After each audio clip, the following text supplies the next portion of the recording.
100 suscriptores.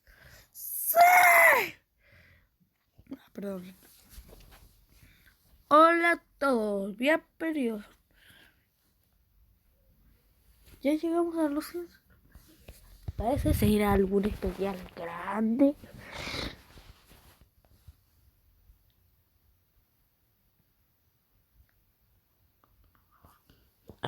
A un ARG o análogo, que como bandera cátaro es ser. Me voy a hacer un ARG más carnoso. De carne.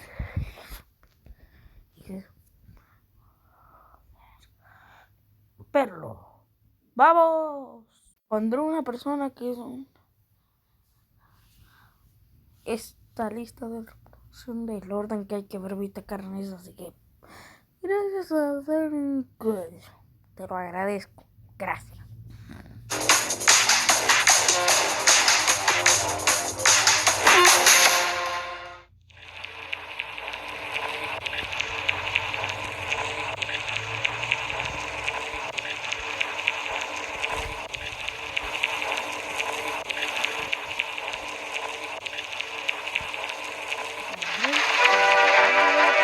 On planet Earth, life has thrived for millions of years.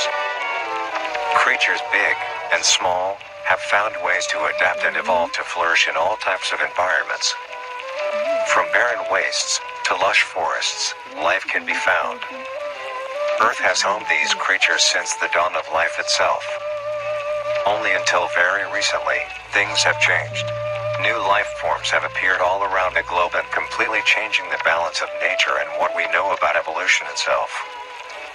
That is why we, at National Living Meat Research, have been studying these new species, trying to help educate everyone about these creatures and their wondrous ways of life. First, what are these new life forms? Since their explosive arrival across the globe in 1931, there has been much debate on what these newcomers are, and where they came from. Are they extraterrestrials coming to invade Earth? Or are they demons who come from hell to purge humanity? From what our scientists have discovered, no. The origins of these creatures are solely to Earth, miraculously out of nowhere. We don't know why or how, but one thing is for certain, Earth is now their home. What these creatures are is mysterious and still not well known today. But here is what we do know. These creatures are comprised mainly of muscle tissue, organs, and bones. They greatly resemble animals with no skin, or store-bought meat.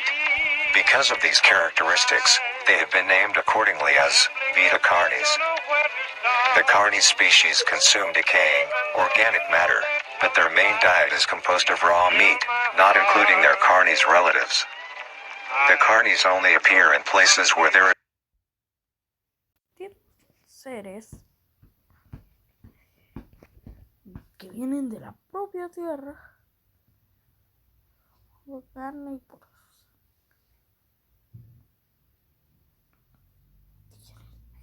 bueno, es importante. Bueno, entonces the carnis only appear in places where there is an abundance of crawl, which leads to the first creature of the carnis species, the crawl. The crawl is a growth of meaty tendrils that closely resemble the small intestine, the only difference being the dark red coloration. These tendrils grow in a similar pattern as vines, mold, or fungi.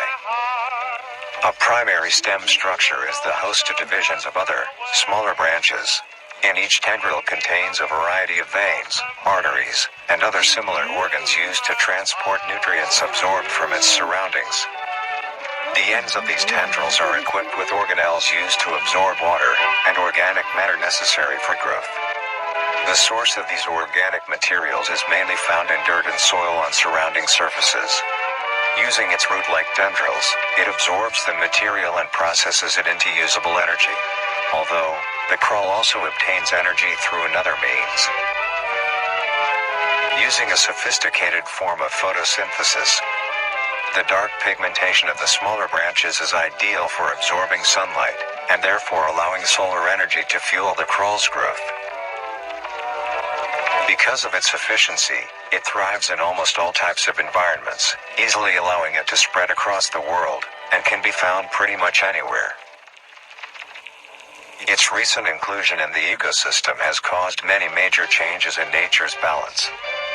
One may assume that the crawl's presence may outcompete any other competitors, but due to its unique life cycle, where old branches fall off and decay into nutrient-rich compost, all forms of life seemingly flourish instead. The crawl's abundance grants plenty of nourishment to all animals, from plants feeding on the decayed crawl, herbivores thriving on increased plant population, and carnivores feeding on both the abundant prey, and are able to eat the crawl as well. The presence of all these animals leave behind waste, which will be broken down and consumed by the crawl, and the cycle begins again. This form of symbiosis leads to an environment where all populations thrive. Humanity also uses the crawl to our advantage. Because of the supernatural rate of growth and its richness in nutrients, it has been sustainably cultivated into domestic farms. The crawl is harvested and processed into fertilizer, which greatly increases crop yield and quality. The crawl may also be used as a food source for humans, and reliably so. But due to its unkindly appearance and taste, it has yet to reach cuisine standards. The crawl also plays a very important role in the next creatures that we have been studying. Sometimes, in a crawl-populated environment, a node of meat may develop on one of the branches. This node will fall off and grow into a functioning organism, and go to live on as an independent animal.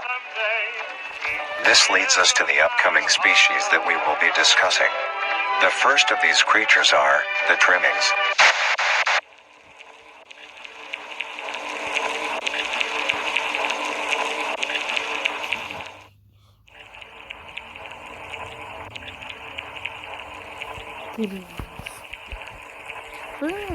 Como los mapas. The trimmings. Trimmings are small animals that resemble skinned raccoons. They are commonly known to have a plump body, round head, small eyes, nose and ear holes, and an agape mouth. They are also equipped with a diversity of limbs. All individual trimmings are unique, each with a different body shape, number of limbs, and other characteristics. One thing they all share in common is that they are made mostly of meat tissue, and are a maximum of 20 centimeters in length, no larger than a basketball. Its life starts with its separation from the crawl. It will wonder to find anything that is edible and able to consume. Although it is an omnivore, being able to hunt meat and forage for plant matter, trimmings are almost entirely scavengers. Their diet consists of rotting plants and meat, including, but not limited to, fruits, vegetables, roots, seeds, insects, and deceased animals. Although its appearance is unsightly, it is a cowardly creature, only fleeing, screeching, and hiding when threatened.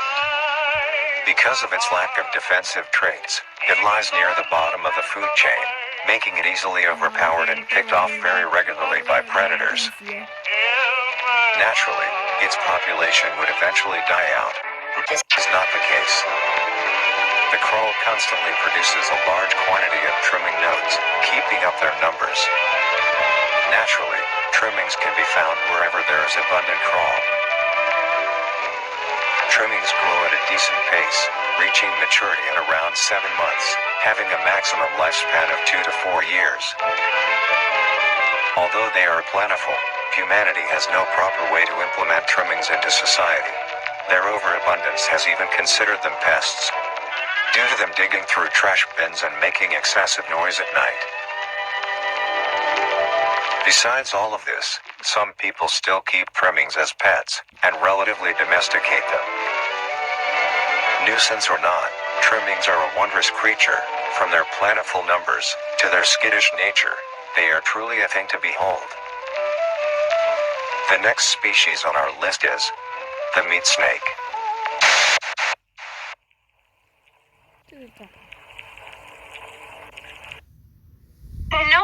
shall go unpunished. Welcome to... join New Eridu Public Security.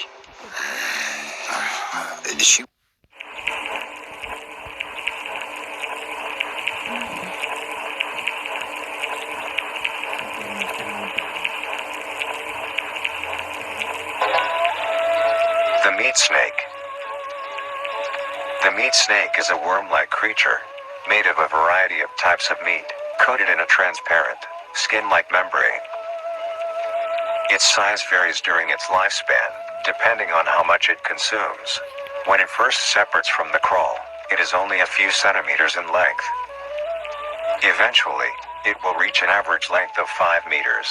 Although, under extreme conditions, like natural disasters, war, or plague, it can greatly surpass this length. The meat snake's diet consists entirely of dead animals or parts. A meat snake is incapable of consuming a healthy, living organism. The meat snake allocates its food by using a tongue-like organ covered in sensors to touch and feel its environment. The sensors catch particles of decaying meat, notifying the meat snake that there is food nearby.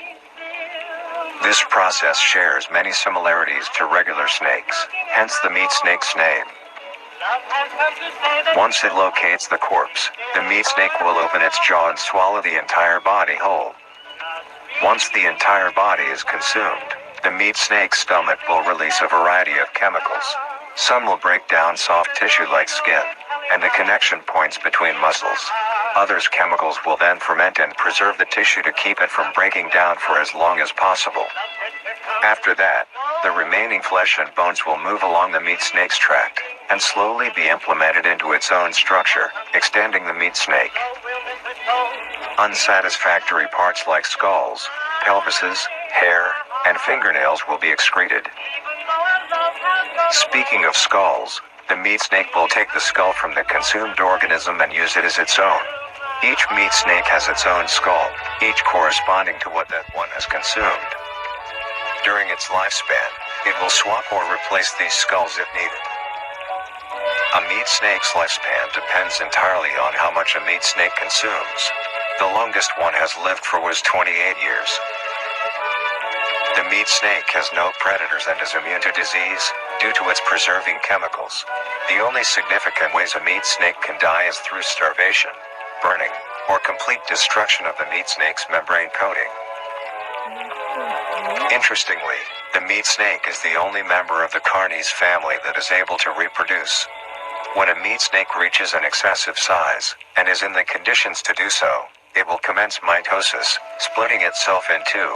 Then the now two meat snakes will go on their separate ways and live on as two distinct organisms. Meat snakes can only be found in moderate temperature climates, not too hot, not too cold. Their population depends entirely on the amount of corpses available. Where there is death, there are meat snakes. Humanity will use them to our advantage. Meat snakes are a very efficient and clean way of disposing of any meat products. The preserving fluid within the meat snake's body disinfects the carrion, preventing the spread of disease. Humans use meat snakes in butcher shops as a waste bin, dispose roadkill, within war on the battlefield to dispose of festering bodies and parts, and within zoos to dispose of deceased animals. They are extremely tame, not caring if any creature is around them, only acting defensively when it is within consuming a meal. This means they are very easy to tame. Overall, meat snakes are a marvelous creature with a very interesting way of sustaining itself. It is an amazing experience to encounter one, as long as you don't mind the smell.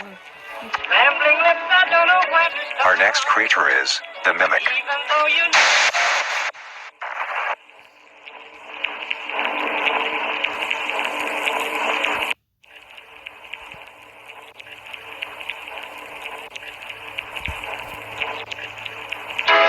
The mimic.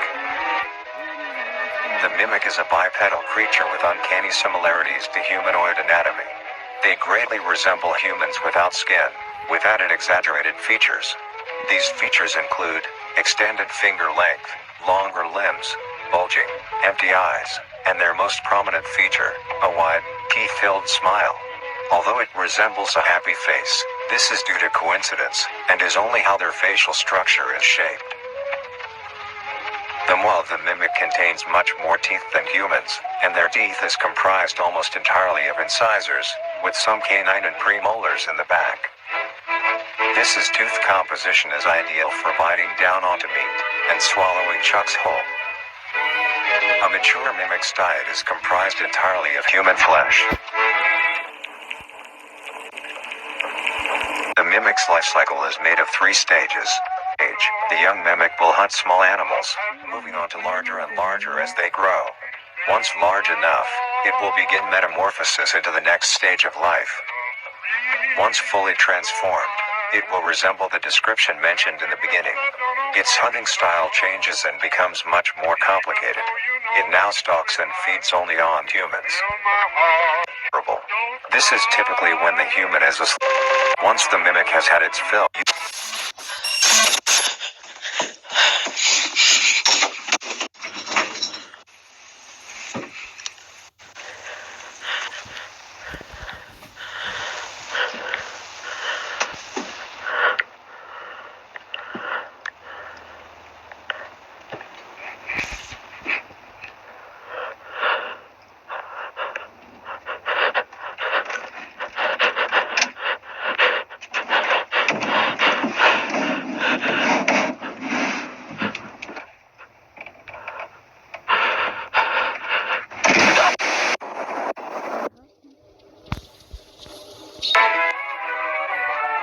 the next stage of the mimic's life cycle has 2 potential morphs it may develop into. If a mimic has a consistent supply of food, it will develop more human-like features. It will grow skin, hair, and by the end will look nearly identical to a human being. It now can blend entirely into civilization and lure other humans more effectively. The second type of morph happens when a mimic receives an overabundance of food. It will grow into a larger, more evolved hunter. Its proportions will increase in length, and its humanoid features will fade away.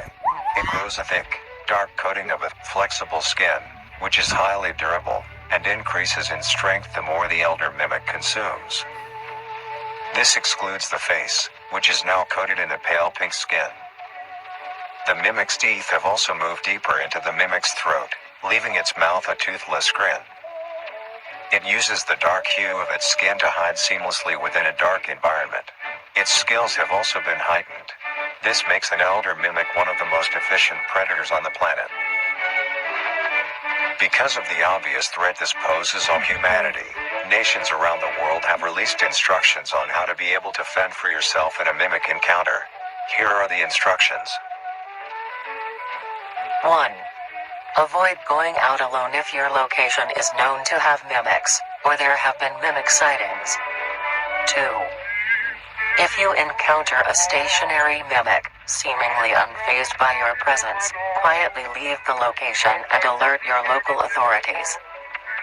3. If pursued by a mimic, get yourself into a position where you are able to flee. Mimics will rarely attack if a person has a clear escape route. 4. In the event that you have been cornered by a mimic, roll into the fetal position, protecting your neck, face, and vital organs from attack. Make as much noise as you can to alert any other people. 5. If you have a weapon, do not use it.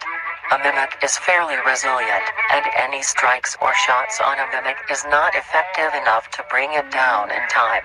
Instead, use it as a barrier between you and the mimic to block any attacks. 6.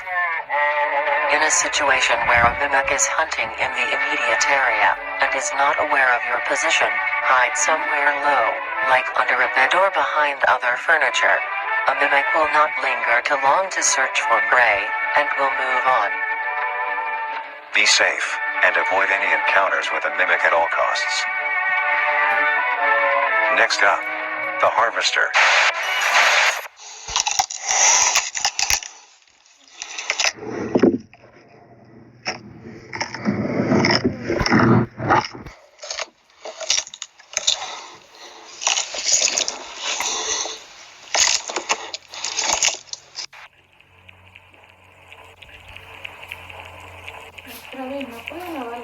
tan difícil.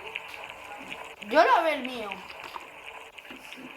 ¿Y sigue del lado sucio? Si tu hermano cocina, no tiene que lavar los platos. El virus sincicial respiratorio puede causar bronquiolitis y neumonía en recién nacidos. No todos los peligros vienen con etiquetas de advertencia. Habla con tu ginecólogo u obstetra.